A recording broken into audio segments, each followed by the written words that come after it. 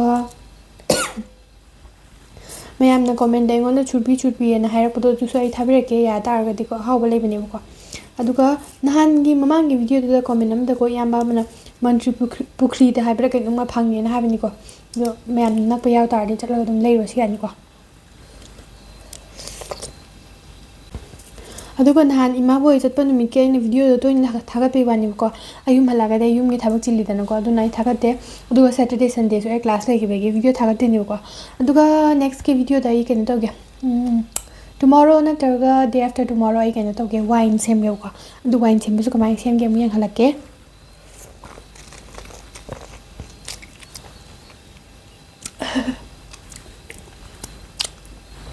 so ma'am ngasi ke video se sa dilo sala se du ko ma'am ni ying manu atar ga di like share subscribe to bra mo du ko mathang video da mu thengna se ko so bye bye good night